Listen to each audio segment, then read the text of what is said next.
Assalamualaikum warahmatullahi wabarakatuh. Alhamdulillahirobbilalamin. Allahumma sholli ala Muhammad wa ala ali Muhammad. Pemirsa Khilafah News dimanapun Anda berada, salam jumpa kembali bersama dengan saya Aziz Rohman di program Kabar Petang edisi Senin 11 September 2023. Insya Allah beberapa menit ke depan kami akan menemani Anda mencermati dan menelaah berita paling menarik dan paling populer hari ini bersama narasumber yang kompeten di bidangnya dan tentunya dari sudut pandang Islam. Baiklah pemirsa, inilah Kabar Petang selengkapnya.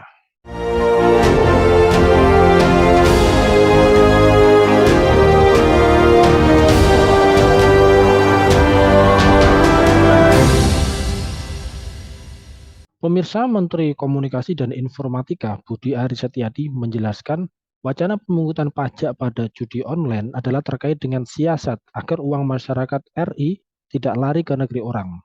Menurutnya, praktik judi online ini bersumber dari negara-negara yang menghalalkan praktik judi sehingga membuat uang masyarakat berpindah ke luar negeri. Itu maksud saya begini, itu kan narasi bahwa di negara ASEAN ini cuma kita, yakni Indonesia, yang judi ini masih ilegal, sementara negara lain di ASEAN semuanya legal. Ujar Budi kepada wartawan di Jakarta Convention Center pada Rabu 16 September yang lalu. Nah pemirsa, apakah usulan pajak judi online ini nantinya bisa membahayakan negara? Siapakah korban-korban dari judi online dan bagaimanakah pemerintah di dalam mengawasi dan mengurus terkait dengan judi online ini? Pemirsa, untuk membahasnya kami telah terhubung dengan ekonom dari Forum Dokter Muslim Peduli Bangsa. Beliau adalah Bung Dr. Fahrul Ulum. Kita sapa dulu beliau. Assalamualaikum warahmatullahi wabarakatuh, Bung Fahrul. Waalaikumsalam warahmatullahi wabarakatuh. Alhamdulillah. Bagaimana kabarnya nih, Bung Fahrul? Sehat, Bung? Alhamdulillah sehat. Alhamdulillah baik, Bung, menyikapi terkait dengan wacana yang diutarakan oleh Menteri Komunikasi dan Informatika Bung Budi Ari, yang mana beliau menyatakan bahwa mengusulkan pemungut pajak dari sektor judi online yang kemudian opini tersebut ini dihujat oleh publik di Indonesia. Nah, Anda melihatnya seperti apa ini, Bung Fahrul? Apakah memajaki judi online ini sama seperti dengan negara melegalkan atau memfasilitasi perjudian? Mohon tanggapannya. Terima kasih. Memang pajak ini primadona ya, favorit di dalam sistem ekonomi kapitalis. Kalau kita lihat di APBN, postur APBN kita memang hampir 80% itu dibiayai oleh pajak, sehingga apapun yang terjadi di negara ini refleksnya itu adalah pajak. Sampai ke persoalan judi sekalipun, maka refleksnya adalah pajak. Dengan dalih bahwa tiap tahun itu ada sekitar 150 triliun punya potensi untuk keluar dari negeri ini melalui judi online, maka bagaimana kalau dipajakin saja? Ini refleks yang terjadi ketika menghadapi satu problem ekonomi, karena memang pajak itu menjadi soko guru dari APBN kita. Cuman persoalannya adalah walaupun negeri-negeri yang lain, negara yang lain itu melegalkan pajak, harus melegalkan judi, haruskah kita melakukan itu? Bukankah kita ini adalah satu negeri yang punya filosofis keagamaan, ya, bahwa negara ini adalah menjunjung tinggi keagamaan, ya, ketuhanan yang Maha Esa di dalam Pancasila, sila yang pertama itu. Nah, dengan demikian maka jelas ini akan melanggar sila yang pertama dari Pancasila. Dan sebenarnya judi itu tidak sesuai dengan karakteristik dari negeri ini atau bangsa ini. Dan masih banyak alasan-alasan yang lain bahwa judi itu tidak harus dilegalkan. Nah, justru ketika ada wacana judi itu dilegalkan, ini semakin membuktikan bahwa kapitalis radikal itu menguasai perekonomian di negeri. Kapitalis radikal ini. Kalau kemudian sampai kita melegalkan sebuah perjudian dengan dalih adanya aliran dana yang keluar masuk lewat perjudian dan berpotensi keluar sampai 150 triliun. Saya kira itu. Ya, baik. Anda sendiri melihatnya seperti apa ini, Bung Fahrul, terkait dengan pernyataan Pak Menteri, yang mana uh, beliau menyampaikan seperti itu, yang seolah-olah ini adalah mewakili cukong-cukong daripada judi online, yang bisa saja ini beliau tidak memahami betapa bahayanya perjudian online ini di tengah-tengah masyarakat. Anda melihatnya seperti apa ini dari hal tersebut, Bung Fahrul? Saya kira ini berpikir pragmatis ya, berpikir secara pragmatis itu ya seperti itu. Dengan dalil yang logis, lalu kemudian menyelesaikan begitu mudah persoalan, menyederhanakan sebuah persoalan.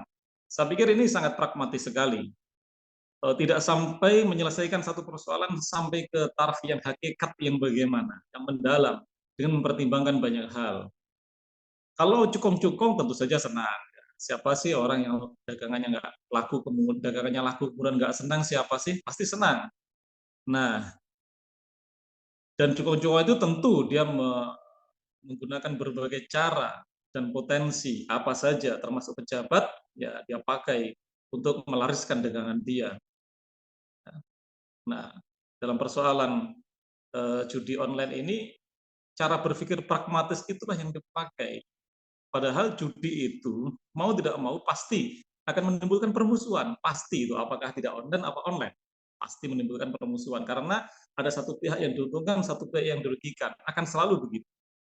Kemudian dalam judi ada kezaliman, ya tidak adil dalam judi itu, ada kezaliman yang nyata. Kemudian dalam judi itu orang menjadi tulul amal, panjang angan-angan, menjadi nggak realistis kehidupan mereka. Di dalam judi itu menjadikan akal-akal kita menjadi rusak, nggak sehat lagi akal. Jadi nggak ada akal sehat dalam judi itu. Makanya itu kemudian disebut sebagai amal syaitan. Innamal khamru wal maisiru wal ansobu wal azlamu rijsum min amali syaitan fajtanibuh la'allakum tuflihun. Jelas sekali itu di Al-Qur'an surat Ar-Rum ayat 41. Surat Al-Maidah ayat 90 gitu. Jadi jelas sekali itu. Dan itu menimbulkan fasad, kerusakan. Dalam surat Ar-Rum ayat 41 dijelaskan, "Zuharal fasadu fil barri wal bahri bima kasabat aydin nas." Jadi aktivitas judi itu termasuk aktivitas yang fasad, aktivitas yang rusak, aktivitas yang zalim, di mana satu kefasadan itu muncul karena kekufuran dan kemaksiatan yang dilakukan. Nah, mestinya harus ditelaah jauh lebih dalam seperti itu. Dampak buruk dari aktivitas itu bukan hanya sekedar berpikir pragmatis, lalu kemudian refleksnya kepada pajak. Harus dipikirkan secara mendalam solusi yang lebih dalam mestinya. Tidak seperti saya melihatnya seperti itu. Ini berpikir pragmatis, logis, jalan pintas, nah gitu saja. Dan didasari dari sebuah pemikiran kapitalis yang sangat radikal. Ya baik, kalau dari sudut pandang agama memang, jelas ini haram, kemudian juga tidak sesuai dengan, kepribadian bangsa Indonesia. Nah, Anda melihat dari judi online ini seperti apa ini, Bung Fahrur? Betapa membahayakannya? Apalagi ada beberapa waktu yang lalu kita juga dipertontonkan ya akun YouTube dari, DPR RI sendiri itu diretas dengan menampilkan judi online. Nah, ini sebenarnya Menkominfo di dalam menangani, dalam memberantas judi online ini harusnya seperti apa ini? Apakah dengan cara melegalkan atau seperti apa ini seharusnya yang dilakukan oleh Menkominfo ini? Saya pikir kalau melegalkan itu ngajak bubrah ya, merajak merusak bangsa ini menurut saya. Jadi ayo bareng-bareng bangsa ini dirusak. Kalau sampai melegalkan perjudian, kasarnya itu seperti itu. Mestinya harus melakukan satu cara yang lebih smooth, satu cara yang lebih cerdas, satu cara yang lebih jenius menurut saya seperti itu. Dan ini adalah negara punya segala alat, punya segala fasilitas ya itu bisa mendatangkan para ahli ahli kriminolog ya ahli masyarakat ahli komunikasi bisa didudukkan diajak berpikir bersama bagaimana memberi solusi atas persoalan ini ahli pendidikan gitu mestinya karena apa judi online apakah itu dilakukan oleh orang tua ataupun rata-rata anak muda itu karena memang produk-produk dari pendidikan yang sekuler, pendidikan yang kapitalistik, pendidikan yang materialistik, pendidikan yang jauh dari akhlak. Rata-rata mereka yang melakukan aktivitas itu adalah mereka-mereka yang produk-produk pendidikan nggak jelas, gitu. Nah, kemudian juga mengesampingkan agama, ya, tidak mau peduli lagi dengan akhlak, gitu. Jadi menurut saya berbagai pakar ayo diajak duduk bersama untuk menyelesaikan persoalan ini. Termasuk nanti dari pakar-pakar agama. Ya, kalau dalam Islam kan jelas nanti bahwa aktivitas judi itu ada takzirnya. Ya. Nah hanya saja untuk bisa melakukan aktivitas takzir misalkan ya, untuk bisa menghentikan judi ini harus diberi contoh yang baik oleh penguasa. Selain diberi contoh yang baik, sistemnya juga harus berjalan dengan baik. Apakah sistem pendidikannya, apakah sistem ekonominya, apakah sistem politiknya, termasuk sistem hukum dan pertahanannya. Ini harus baik. Kalau kemudian tidak ada sistem yang baik itu, apalagi tidak diberi contoh, apalagi justru contohnya itu tidak baik, misalkan seperti kita itu setiap tahun membayar 450 ya 450 triliun bunga hutang, nggak dipermasalahkan. Luar negeri loh itu 450 triliun. Kenapa kemudian ada persoalan kekhawatiran 150 triliun keluar jadi persoalan? Ini berarti tidak ada contoh, tidak ada konsekuensi. Nah, jadi menurut saya untuk bisa menghentikan ini itu harus diberi contoh dengan baik, kemudian juga mereka-mereka itu logis dan mereka-mereka itu konsekuen ya untuk melakukan pemberantasan judi online ya, yang seperti ini mulai dari model pendidikannya, ekonominya hingga takzir yang diberikan. Saya kira itu. Ya, baik, terakhir Bung Fahrur, sebagaimana yang sudah kita ketahui bersama dan juga, tadi sudah Anda jelaskan ya, bahwa di antara alasan dari, Menteri Budi Ari di balik usulan agar uang ini tidak keluar ke negara lain atau keluar Indonesia, ini adalah dengan usulan untuk melegalkan judi online atau perjudian tersebut. Nah, Anda melihatnya seperti apa nih terkait dengan hal tersebut? Kira-kira bagaimanakah agar kemudian, uang-uang dari rakyat Indonesia atau kekayaan alam dari bangsa Indonesia ini tidak sampai ke luar negeri. Ini harusnya seperti apa ini? Apakah dengan cara yang usulan tadi atau ada cara-cara yang lain? Mohon dijelaskan juga ini. Ya, yang jelas agar uang ini tidak pergi ke luar negeri berarti harus diciptakan satu tata perekonomian yang menjadikan produktivitas dalam negeri ini sangat tinggi. Artinya aktivitas-aktivitas ekonomi yang produktif, yang real di dalam negeri itu harus ada. Misalkan apa? Misalkan di dalam negeri ini sejak awal ditanamkan di dalam pendidikan kita tidak pendidikan yang materialistis, tetapi produktif. Ya, pendidikan kita itu adalah pendidikan yang membawa anak-anak ke materialistis. Gitu. Tidak produktif. Beda loh produktif dengan materialistis. Gitu. Nah, kalau pendidikan kita adalah pendidikan yang mengajak anak-anak kita itu bermental yang bagus, kemudian produktif, maka dia akan melakukan aktivitas-aktivitas yang real, yang nyata, yang produktif di dalam negara. Ya, tidak sekedar mengejar materialis, ya materialisme, materialistis sampai mengorbankan apa itu namanya moral, ya, harus berjudi dan sebagainya. Itu. Kemudian sistem ekonominya ya begitu. Ekonomi kita itu adalah ekonomi yang kapitalistik, sehingga anak-anak kita pun juga melakukan aktivitas yang kapitalistik. Ya, mereka mengambil jalan pintas untuk bisa menjadi kaya. Tidak peduli apakah itu melakukan aktivitas judi apa yang lain. Ya. Kemudian model penguasa, penguasa kita juga tidak masih banyak yang tidak memberi contoh yang baik. Bagaimana harusnya mereka lebih bersikap tawadu, bersikap apa namanya ini hati-hati di dalam memegang amanah, ya. Tapi justru seringkali adalah memamerkan kekayaan. Akhirnya rakyat pun juga jalan pintas melakukan aktivitas itu.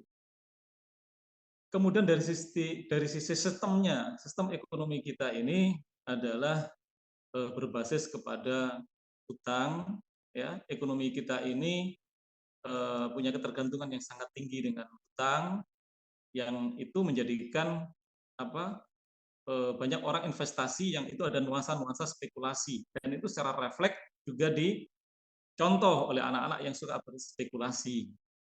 Dan masih banyak lagi problem yang lain. Takzir kita juga nggak tegas, sampai nanganin judi saja kebingungan karena nggak ada contoh yang bagus. Oleh karena itu maka menurut saya sebenarnya sangat simpel ya. Sebenarnya persoalan ini sangat simpel. Dengan cara bagaimana? Terapin aja model ekonomi Islam yang jelas-jelas misalkan mengharamkan maisir, mengharamkan riba, dan kemudian diterapkan takzir yang jelas. Itu misalnya seperti itu.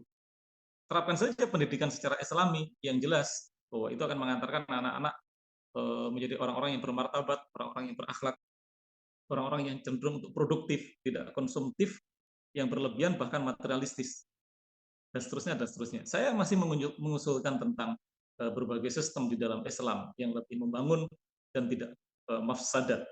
Kalau judi itu jelas-jelas mafsadat. Ya, gitu.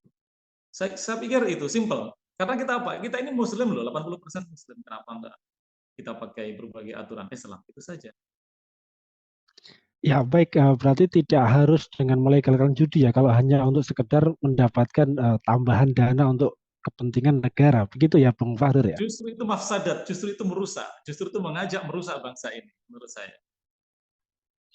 Ya, baik, syukran wa jazakumullahu khairan kasiran. Terima kasih atas penjelasannya dan juga terima kasih atas pencerahannya serta kehadirannya di Kabar Petang pada edisi kali ini. Insya Allah nanti kita ketemu lagi lain waktu, lain kesempatan. Semoga Anda dan keluarga sehat selalu dalam lindungan Allah Subhanahu wa taala. Assalamualaikum warahmatullahi wabarakatuh, Bung Fahdur Ulum. Waalaikumsalam warahmatullahi wabarakatuh.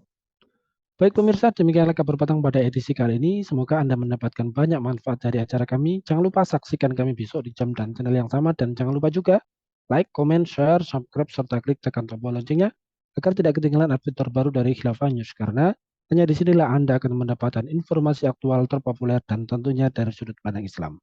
Akhirnya saya Aziz Rahman beserta seluruh kru yang bertugas undur diri. Wassalamualaikum warahmatullahi wabarakatuh.